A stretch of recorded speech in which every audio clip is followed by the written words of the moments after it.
অবশেষে সেই ভাইরাল দই ফুচকার স্বাদটা নিতেই পেরেছি। আসলে এত পরিমাণ এটা ভাইরাল হয়েছে, না খেতে পেরে যেমন ভালোও লাগলো না।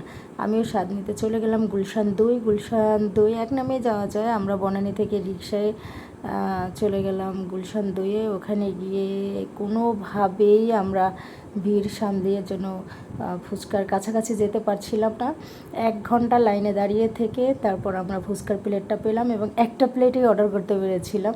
একটা প্লেটের দাম মাত্র 130 টাকা। কোয়ালিটি এবং কোয়ান্টিটি অনুপাতে ফুচকাটা ঠিকই ছিল, খারাপ ছিল না, ভালোই ছিল।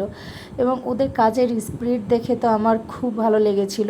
এখানে যেমন আমরা দাঁড়িয়েছিলাম, আমার বর কোনোভাবে এখানে ঢুকতে পারছিল না। আমি জাস্ট দূর থেকে জুম করে ভিডিওটা নিয়েছিলাম। এমন একটা অবস্থা, মনে হচ্ছে এটা কোন স্বাদের একটা জায়গা। আসলে সবাই যেমন দেয় ওরাও তেমনই দিয়েছিল। আমার কাছে অতটা টেস্ট লাগেনি, তবে খারাপও লাগেনি, মানে যতটা নামে ততটা টেস্ট হয়নি। তারপর ফুচকা, এখানে নর্মাল ফুচকা, দই ফুচকা দুটোই পাওয়া যায়।